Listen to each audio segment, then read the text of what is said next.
HTML ട്യൂട്ടോറിയലിന്റെ പുതിയൊരു വീഡിയോയിലേക്ക് നിങ്ങൾക്ക് എല്ലാവർക്കും സ്വാഗതം. ഇന്നത്തെ വീഡിയോയിൽ നമ്മൾ HTML എങ്ങനെയാണ് ലിസ്റ്റുകൾ ക്രിയേറ്റ് ചെയ്യുക എന്നതിനെക്കുറിച്ചാണ് പഠിക്കുന്നത്. നമുക്ക് HTML ലിസ്റ്റുകൾ ക്രിയേറ്റ് ചെയ്യുന്നതിന് വേണ്ടിയിട്ട് പ്രധാനമായിട്ടും 3 ഓപ്ഷൻസ് ആണ് ഉള്ളത്. ഒന്നാമത്തേത് ഓർഡേർഡ് ലിസ്റ്റ് ആണ്, രണ്ടാമത്തേത് അൺഓർഡേർഡ് ലിസ്റ്റ്, മൂന്നാമത്തേത് ഡെഫിനിഷൻ ലിസ്റ്റ്. അപ്പോൾ ഈ 3 ഐറ്റംസ് ഉപയോഗിച്ചുകൊണ്ട് നമ്മൾ എങ്ങനെയാണ് ഡിഫറൻ്റ് ആയിട്ടുള്ള ലിസ്റ്റുകളെ ക്രിയേറ്റ് ചെയ്യുന്നതെന്ന് ഈ വീഡിയോയിലൂടെ നോക്കും. അപ്പോൾ നമുക്ക് ഏതായാലും ഒന്നാമത്തെ ലിസ്റ്റിലേക്ക് പോകാം. അതായത് ഓർഡേർഡ് ലിസ്റ്റ് ഉപയോഗിച്ചുകൊണ്ട് എങ്ങനെയാണ് നമുക്കൊരു ലിസ്റ്റ് ക്രിയേറ്റ് ചെയ്യാൻ പറ്റുകയെന്ന് നോക്കാം. അതിന് മുമ്പ് നിങ്ങൾക്ക് ഈ വീഡിയോ ഇഷ്ടപ്പെട്ടെങ്കിൽ തീർച്ചയായിട്ടും വീഡിയോ ലൈക്ക് ചെയ്യുക, അതേപോലെ തന്നെ ചാനൽ സബ്സ്ക്രൈബ് ചെയ്യുക. അപ്പോൾ നമുക്ക് ഓർഡേർഡ് ലിസ്റ്റ് ഇവിടെ ക്രിയേറ്റ് ചെയ്യാം. അതിന് വേണ്ടിയിട്ട് ഞാനിവിടെ ഒരു HTML ഫയൽ പുതിയതായിട്ട് ക്രിയേറ്റ് ചെയ്തിട്ടുണ്ട്. ഇതിലേക്ക് ഞാൻ ജസ്റ്റ് HTML എന്ന് ടൈപ്പ് ചെയ്യുന്നു. അതിനുശേഷം HTML:5 എന്നുള്ള സജഷൻ ഞാനിവിടെ ചൂസ് ചെയ്യുകയാണ്. ഇപ്പോൾ നമുക്ക് HTML ഒരു ബേസിക് ഡോക്യുമെൻറ്റ് ഇവിടെ വന്നിട്ടുണ്ട്. ഇനി ഇതിൻ്റെ പ്രിവ്യൂ നമുക്ക് റൈറ്റ് സൈഡിലേക്ക് ഓപ്പൺ ചെയ്യാം. അതിന് വേണ്ടിയിട്ട് Ctrl+K+V പ്രസ് ചെയ്യുന്നു. അപ്പോൾ HTML പ്രിവ്യൂ എന്ന എക്സ്റ്റൻഷൻ്റെ സഹായത്തോടു കൂടിയാണ് നമ്മളിത് ഓപ്പൺ ചെയ്തിട്ടുള്ളത്. ആ എക്സ്റ്റൻഷൻ ഇൻസ്റ്റാൾ ചെയ്തിട്ടില്ല എങ്കിൽ നിങ്ങൾക്ക് ഇങ്ങനെ പ്രിവ്യൂ ഓപ്പണായി വരുന്നതല്ല. ഇനി നമുക്ക് ലെഫ്റ്റ് സൈഡിലുള്ള ഈ പാനൽ ഒന്ന് ഹൈഡ് ചെയ്യാം. അതിന് വേണ്ടിയിട്ട് Ctrl+B പ്രസ് ചെയ്യുന്നു. ഇപ്പോൾ നമ്മുടെ ഡോക്യുമെൻ്റ് റെഡി ആയിട്ടുണ്ട്. അതേപോലെ തന്നെ നമുക്ക് പ്രിവ്യൂ ചെയ്യാനുള്ള ഓപ്ഷൻ ഇതിൻ്റെ റൈറ്റ് സൈഡിലും വന്നിട്ടുണ്ട്. അപ്പോൾ നമുക്ക് ആദ്യത്തെ ടാഗ് എഴുതാം. ഇനി നമ്മൾ ഓർഡേർഡ് ലിസ്റ്റ് ക്രിയേറ്റ് ചെയ്യുന്നതിന് വേണ്ടിയിട്ട് OL എന്ന ടാഗാണ് ഉപയോഗിക്കുന്നത്. ഓർഡേർഡിൻ്റെ ഓയും ലിസ്റ്റിൻ്റെ എല്ലും കൂടി ചേർന്നാണ് ഈ ടാഗ് ഉണ്ടായിട്ടുള്ളത്. ഇനി ടാബ് പ്രസ് ചെയ്യുന്നു, എൻ്റർ കീ പ്രസ് ചെയ്യുന്നു. ഇപ്പോൾ നമുക്കിവിടെ ഒരു ഓർഡേർഡ് ലിസ്റ്റ് വേണം എന്ന് മാത്രം നമ്മൾ പറഞ്ഞു കൊടുത്തു. അതുകൊണ്ട് തന്നെ ഇവിടെ റൈറ്റ് സൈഡിൽ ഡേറ്റ ഒന്നും വന്നിട്ടില്ല. കാരണം ഡേറ്റ പറഞ്ഞു കൊടുത്തെങ്കിൽ മാത്രമേ അതിനെ ലിസ്റ്റായിട്ട് ഡിസ്പ്ലേ ചെയ്യാൻ കഴിയത്തുള്ളൂ. അപ്പോൾ എങ്ങനെയാണ് ഒരു ഓർഡേർഡ് ലിസ്റ്റിലെ ലിസ്റ്റ് ഐറ്റംസിനെ നമ്മൾ ആഡ് ചെയ്യുന്നത്? അപ്പോൾ ലിസ്റ്റ് ഐറ്റം ആഡ് ചെയ്യുന്നതിന് വേണ്ടിയിട്ട് നമുക്ക് അടുത്തൊരു ടാഗ് ഉപയോഗിക്കണം. അത് LI എന്ന ടാഗാണ്. ലിസ്റ്റ് ഐറ്റം എന്നുള്ള ലിസ്റ്റ് ഐറ്റം എന്നുള്ള രീതിയിൽ നമുക്കിതിനെ വിളിക്കാവുന്നതാണ്. അപ്പോൾ ഞാൻ ടാബ് പ്രസ് ചെയ്യുന്നു. ഇപ്പോൾ നമുക്കിവിടെ ശ്രദ്ധിക്കുക, അവിടെ 1 എന്ന് എഴുതിയ ശേഷം ഒരു ഡോട്ട് ഇട്ട് കാണിച്ചു തരുന്നുണ്ട്. അതായത് ഒന്നാമത്തെ ഐറ്റമാണ് നമ്മളിവിടെ ആഡ് ചെയ്യാൻ പോകുന്നത് എന്നാണ് ഇവിടെ പറയുന്നത്. ഒന്നാമത്തെ ഐറ്റമായിട്ട് ഞാനിവിടെ ആപ്പിൾ എന്നെഴുതുന്നു. ഇപ്പോൾ അവിടെ 1 ആപ്പിൾ എന്ന് വന്നിട്ടുണ്ട്. ഇനി ഞാൻ ജസ്റ്റ് ഈ ടാഗ് ഒന്ന് കോപ്പി പേസ്റ്റ് ചെയ്യുകയാണ്. അതിനുശേഷം ജസ്റ്റ് ഇവിടെ ഗൂഗിൾ എന്ന് ചേഞ്ച് ചെയ്യുന്നു. ഇപ്പോൾ ശ്രദ്ധിക്കുക, രണ്ടാമത്തെ ഐറ്റം ഗൂഗിൾ ആണ് എന്ന് പറഞ്ഞിട്ടുണ്ട്. ഇനി വീണ്ടും ഇതൊന്ന് കോപ്പി പേസ്റ്റ് ചെയ്യുന്നു. ഇവിടെ മൈക്രോസോഫ്റ്റ് എന്ന് റീപ്ലേസ് ചെയ്യുന്നു. ഇപ്പോൾ ശ്രദ്ധിക്കുക, first item, second item, third item എന്നുള്ള രീതിയിൽ നമുക്ക് ഈ ലിസ്റ്റിനെ ക്രിയേറ്റ് ചെയ്യാൻ പറ്റിയിട്ടുണ്ട്. ഇനി ബൈ ഡിഫോൾട്ട് ഒരു ഓർഡേർഡ് ലിസ്റ്റിനെ 1, 2, 3 എന്ന രീതിയിൽ നമ്പർ ചെയ്തായിരിക്കും ഇതിനെ ഡിസ്പ്ലേ ചെയ്യുന്നത്. ഇനി ഓർഡേർഡ് ലിസ്റ്റ് എന്ന് കേൾക്കുമ്പോൾ പൊതുവെ ആൾക്കാർ ഓർക്കാറുള്ള ഒരു കാര്യമാണ്, അതായത് ഇതിനെ നമ്മൾ ഏത് ഓർഡറിൽ കൊടുത്താലും അതിനെ ആൽഫബറ്റിക് ഓർഡറിലോ അല്ലെങ്കിൽ മറ്റെന്തെങ്കിലും രീതിയിലോ സോർട്ട് ചെയ്ത് ഡിസ്പ്ലേ ചെയ്യും എന്നുള്ളത്. എന്നാൽ അങ്ങനെയുള്ള സോർട്ടിംഗ് ഒന്നും ഇവിടെ നടക്കില്ല. നമ്മൾ തന്നെ സോർട്ട് ചെയ്ത് കൊടുക്കണം. തന്നെയല്ല, ഓർഡേർഡ് ലിസ്റ്റ് എന്ന് പറഞ്ഞാൽ അങ്ങനെ സോർട്ട് ചെയ്ത് കൊടുക്കുന്ന ഒരു ലിസ്റ്റ് ഐറ്റം എന്നുള്ള അർത്ഥമൊന്നും വരുന്നില്ല.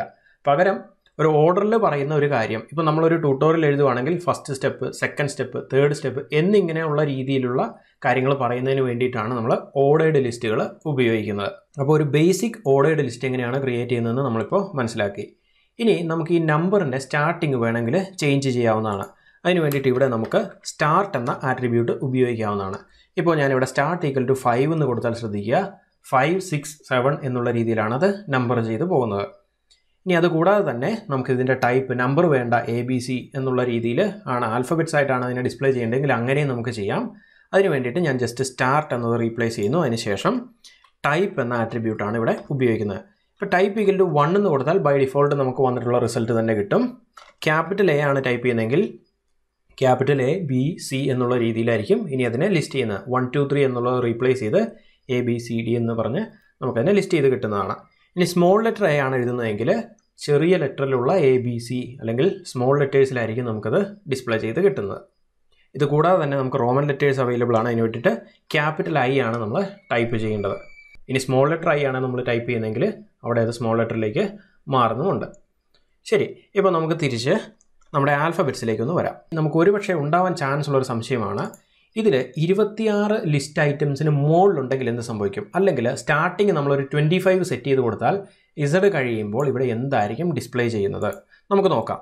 ഞാനിവിടെ സ്റ്റാർട്ട് = എന്ന് പറഞ്ഞ ശേഷം 25 എന്ന് ടൈപ്പ് ചെയ്യുന്നു. ഇപ്പോൾ ശ്രദ്ധിക്കുക, ലാസ്റ്റ് ക്യാരക്ടർ കഴിഞ്ഞാൽ ഓട്ടോമാറ്റിക്കലി അത് AA എന്നുള്ള രീതിയിൽ കൗണ്ട് ചെയ്യും. അടുത്തത് AB എന്നുള്ള രീതിയിലായിരിക്കും എലമെൻറ്റ് വരുന്നത്. അപ്പോൾ ഇങ്ങനെയാണ് നമുക്കൊരു ഓർഡേർഡ് ലിസ്റ്റിനെ ക്രിയേറ്റ് ചെയ്യാൻ പറ്റുന്നതും അതേപോലെ തന്നെ അതിൻ്റെ ഒരു ബേസിക് ആയിട്ടുള്ള സ്റ്റൈലിംഗ് ഒക്കെ ചേഞ്ച് ചെയ്യുന്നതും. ഇനി നമുക്ക് എങ്ങനെയാണ് അൺഓർഡേർഡ് ലിസ്റ്റ് ക്രിയേറ്റ് ചെയ്യുന്നതെന്ന് നോക്കാം. അതിന് വേണ്ടിയിട്ട് ഈ ഓർഡേർഡ് ലിസ്റ്റിൻ്റെ അതേ കോഡ് ഞാൻ കോപ്പി ചെയ്യുന്നു. ഇതിൻ്റെ തൊട്ട് താഴേക്ക് ഞാനിത് പേസ്റ്റ് ചെയ്യുകയാണ്. അതിനുശേഷം അൺഓർഡേർഡ് ലിസ്റ്റ്, അതായത് UL എന്ന ടാഗാണ് നമ്മൾ ഉപയോഗിക്കേണ്ടത്. അപ്പോൾ OL എന്നുള്ളത് റീപ്ലേസ് ചെയ്ത് ഞാനിവിടെ UL എന്ന് ടൈപ്പ് ചെയ്യുന്നു. ഇപ്പോൾ എന്ത് ചേഞ്ചാണ് ബൈ ഡിഫോൾട്ട് ഇത് രണ്ടും തമ്മിൽ വരുന്നതെന്ന് നോക്കാം.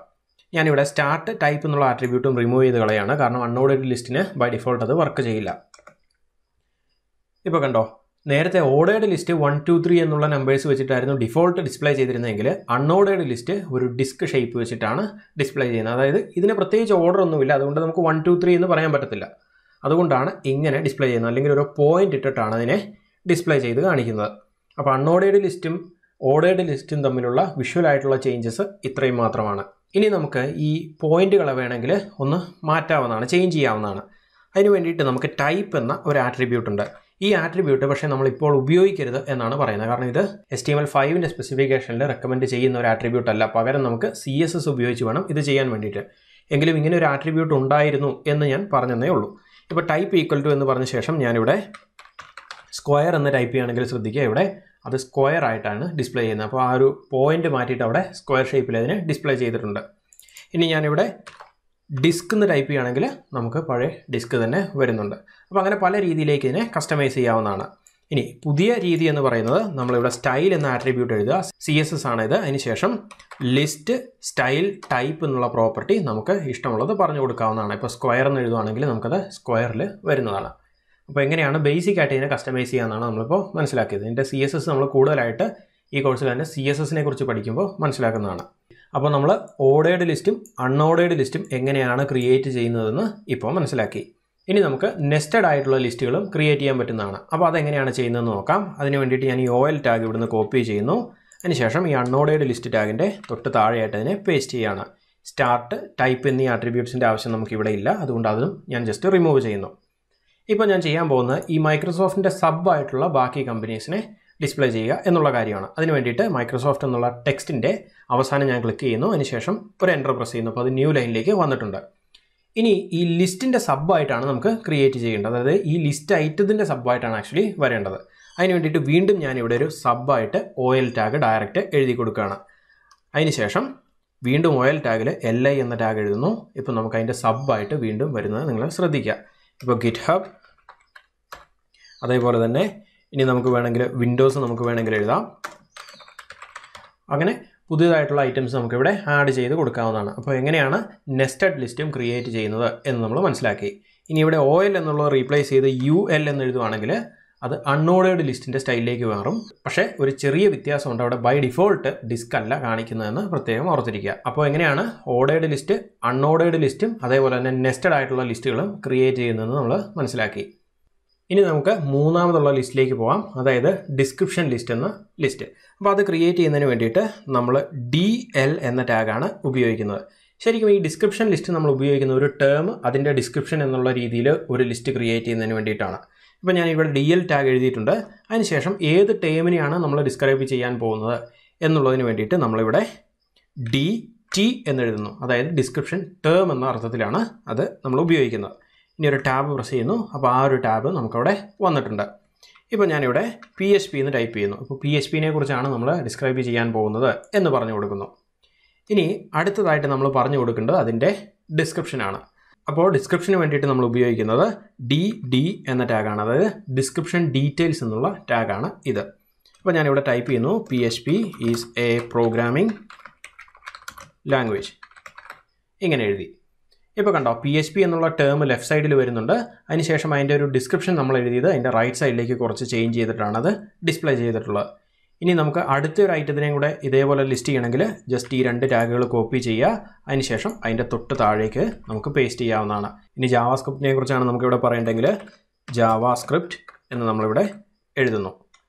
അതിനുശേഷം അതിൻ്റെ ആ ഒരു ഡിസ്ക്രിപ്ഷൻ എന്താണ് അല്ലെങ്കിൽ ഡെഫിനിഷൻ എന്താണെന്നുള്ളത് നമുക്ക് ഇതിൻ്റെ തൊട്ട് താഴെയായിട്ട് പറഞ്ഞു കൊടുക്കാവുന്നതാണ്. അപ്പോൾ ഞാൻ ജസ്റ്റ് ഈ ടെക്സ്റ്റ് ഇവിടുന്ന് കോപ്പി ചെയ്യുന്നു, ഇവിടെ പേസ്റ്റ് ചെയ്യുന്നു.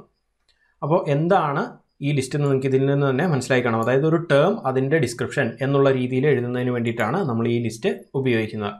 അപ്പോൾ ഇതാണ് പ്രധാനമായിട്ടും നമ്മൾ HTML പഠിച്ചിരിക്കേണ്ട ലിസ്റ്റ് ടൈപ്പുകൾ എന്ന് പറയുന്നത്. അപ്പോൾ ഒന്നാമത്തേത് ഞാൻ ഒന്നുകൂടെ പറയാം, ഓർഡേർഡ് ലിസ്റ്റ് എന്നുള്ളതാണ്. അത് ബൈ ഡിഫോൾട്ട് ലിസ്റ്റ് ഐറ്റംസിനെ ഡിസ്പ്ലേ ചെയ്യുന്നത് 1, 2, 3 എന്ന നമ്പേഴ്സ് കൊടുത്തുകൊണ്ടാണ്. നമ്പേഴ്സ് ചേഞ്ച് ചെയ്ത് നമുക്ക് ക്യാരക്ടേഴ്സിലോ അല്ലെങ്കിൽ ആൽഫബറ്റ്സിലേക്കൊക്കെ മാറ്റണമെങ്കിൽ അതിൻ്റെ ടൈപ്പ് നമുക്ക് മാറ്റി കൊടുക്കാം. ഇനി സ്റ്റാർട്ട് ചെയ്യുന്ന നമ്പർ മാറ്റി കൊടുക്കണമെങ്കിൽ അതിന് സ്റ്റാർട്ട് എന്ന ആട്രിബ്യൂട്ട് നമുക്ക് ഉപയോഗിക്കാവുന്നതാണ്. രണ്ടാമത്തേത് അൺഓർഡേർഡ് ലിസ്റ്റാണ്. അതായത് അൺഓർഡേർഡ് ആയിട്ടുള്ള ഐറ്റംസിനെ ഡിസ്പ്ലേ ചെയ്യുന്നതിന് വേണ്ടിയിട്ട് നമ്മൾ ഉപയോഗിക്കുന്ന ലിസ്റ്റാണ് അൺഓർഡേർഡ് ലിസ്റ്റ് എന്ന് പറയുന്നത്. ഇനി നെസ്റ്റഡ് ലിസ്റ്റുകൾ നമുക്ക് ക്രിയേറ്റ് ചെയ്യാം. അതിന് വേണ്ടിയിട്ട് ഏതെങ്കിലും ഒരു LI ടാഗിലേക്ക് പോയ ശേഷം സബ്ബായിട്ടൊരു ലിസ്റ്റ് പുതിയതായിട്ട് ക്രിയേറ്റ് ചെയ്താൽ മാത്രം മതിയാവും. ഇനി അതേപോലെ തന്നെ നമുക്ക് അവസാനമുള്ള ലിസ്റ്റായിരുന്നു ഡിസ്ക്രിപ്ഷൻ ലിസ്റ്റ് എന്ന് പറയുന്നത്. അപ്പോൾ ഒരു ടേം അതിൻ്റെ ഡിസ്ക്രിപ്ഷൻ എന്ന രീതിയിൽ നമുക്കിത് എഴുതുന്നതിന് വേണ്ടിയിട്ടാണ് നമ്മൾ ഡിസ്ക്രിപ്ഷൻ ലിസ്റ്റുകളെ ഉപയോഗിക്കുന്നത്. ഡിസ്ക്രിപ്ഷൻ ലിസ്റ്റിൻ്റെ ഡോക്യുമെൻറ്റേഷനിലേക്കുള്ള ലിങ്കും ഞാൻ ഈ വീഡിയോയുടെ ഡിസ്ക്രിപ്ഷനിൽ കൊടുക്കാം. അപ്പോൾ നിങ്ങൾ ജസ്റ്റ് അതിൽ ക്ലിക്ക് ചെയ്യുകയാണെങ്കിൽ ഈ ഒരു കണ്ടൻറ്റ് നിങ്ങൾക്ക് അവിടെ ആക്സസ് ചെയ്യാൻ കഴിയുന്നതാണ്. ഇപ്പോൾ ഇവിടെ ശ്രദ്ധിക്കുക, ഇവിടെ കുറച്ച് സ്റ്റൈൽ ചെയ്ത രീതിയിലൊക്കെയാണ് കാണിച്ചിട്ടുള്ളത്. അതിൻ്റെ കാരണം ഇവിടെ CSS അപ്ലൈ ചെയ്തിട്ടുണ്ട് എന്നുള്ളതാണ്. അപ്പോൾ ആ ഒരു ടേമിന് നമുക്ക് വേണമെങ്കിൽ ബോൾഡായിട്ടൊക്കെ ഡിസ്പ്ലേ ചെയ്യണമെങ്കിൽ അതിന് വേണ്ടിയിട്ട് നമുക്കിങ്ങനെ എഴുതാവുന്നതാണ്. ഇനി ആ ഒരു ടാഗിൻ്റെ കൂടുതലായിട്ടുള്ള എക്സ്പ്ലനേഷനൊക്കെ ഇവിടെ കൊടുത്തിട്ടുണ്ട്. അതേപോലെ തന്നെ ഡിസ്ക്രിപ്ഷൻ ടേം എലമെൻറ്റ്, അതായത് ഏത് ടേമിനെയാണ് നമ്മൾ ഡിസ്ക്രൈബ് ചെയ്യുന്നത് എന്നുള്ളതൊക്കെ നമുക്കിവിടെ ഡീറ്റെയിൽഡ് ആയിട്ട് അതിൻ്റെ ഡോക്യുമെൻറ്റേഷനിൽ വായിക്കാവുന്നതാണ്. അപ്പോൾ ബേസിക്കായിട്ട് നമുക്ക് ലിസ്റ്റ് ക്രിയേറ്റ് ചെയ്യണമെങ്കിൽ ബേസിക്കലി ഇത്രയും മാത്രം അറിഞ്ഞിരുന്നാൽ മതി. അപ്പോൾ ഇത്രയും ടാഗുകൾ നിങ്ങളിപ്പോൾ ഒന്ന് പ്രാക്ടീസ് ചെയ്ത് നോക്കുക. അടുത്ത വീഡിയോയിൽ പുതിയ ടാഗുകളെക്കുറിച്ച് നമുക്ക് പഠിക്കാം.